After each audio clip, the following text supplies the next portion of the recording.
Patih satu lelaki ditahan sebab pergi Men's Wellness Center. Takkan buat rawatan shockwave kena tahan kot. Ni share, kalau dia pergi Men's Wellness Center ke klinik lelaki ke untuk buat rawatan dengan doktor, tak ada masalah. Tapi diorang ni pergi Men's Wellness Spa, lepas tu layan pula special package. Fahamkan special package, takkan main congkak kot. Mesti main jubong. Natal tu yang mana 17 daripada mereka tu penjawat awam. Dan ada jugalah warga asing. Tapi tak kisahlah. Yang paling tak boleh belah antaranya surgeon ni kena tangkap. Takkan perform surgery dekat sauna gay kot. Tak faham aku. Agak memalukan benda ni sebenarnya. Dah lah zaman lah HIV paling banyak berebak melalui homoseksual. Zaman 70-an bolehlah share jarum. Tapi sekarang kalau tengok data, kes HIV naik mendadak sebab homoseksual. Tapi kes 5 tahun ke belakang tengok alhamdulillah downtrend. Tapi walaupun kes downtrend untuk HIV, tapi AIDS, yang AIDS ni warna oren tau, kes dia masih sama tinggi. Tak ada penurunan, tak ada kenaikan. Korang tahu kan apa beza HIV dengan AIDS? Kalau HIV tapi on drug, HART,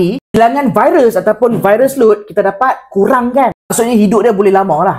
Tapi kalau AIDS, habis lah. Dengan virus dalam darah tinggi dan sel imun sistem badan makin drop. Imun sistem sangat lemah. Kadang-kadang orang AIDS ni boleh meninggal sebab batuk biasa je. Kalau hang sihat, kita jarang lah boleh mati sebab batuk biasa. Ni bahaya AIDS ni.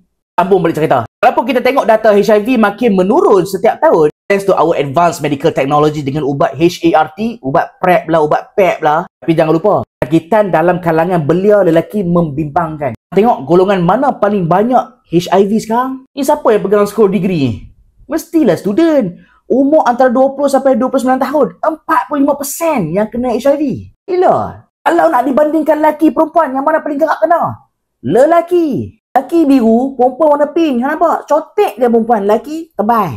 Sebab itulah homoseksual antara penyumbang paling tinggi HIV di kalangan orang kita. Termasuk global. Pernah terfikir tak kenapa homoseks ni paling senang kita nak sebab virus HIV? Jawapan dia mudah aja. Ini lubang jubuk hang. Untuk pengetahuan hampa, lubang jubuk kita banyak juga salur darah. Virus HIV dia bergerak dengan aliran darah. Contoh virus HIV guna elektron mikroskop.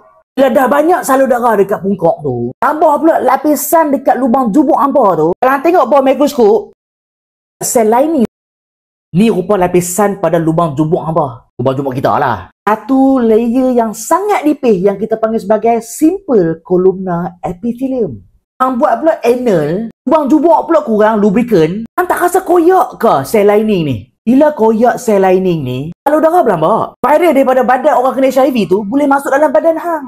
Itu kalau seks macam biasa, vagina, maksudnya kira okey lah. Kalau vagina penetration, contohlah kan, perempuan tu ada HIV, tapi hang buat kod vagina. Kalau tengok balik, vagina punya anatomi, okey ni lorong tulang tempat masuk tulang sel dekat sini, hang tengok bawah mikroskop, sel pada vagina column tu adalah stratified squamous epithelium. Maksudnya aku nak cakap, sel ini tebal. Dah lah tebal, tahan lasak. Lepas tu, Miss V kan memang dah basah. Banyak lubricant. So, possibility untuk ada injury semasa penetration adalah rendah dibandingkan dengan anal penetration. So, bila yang ni jarang nak koyak, so risiko nak kena HIV adalah jauh lebih rendah.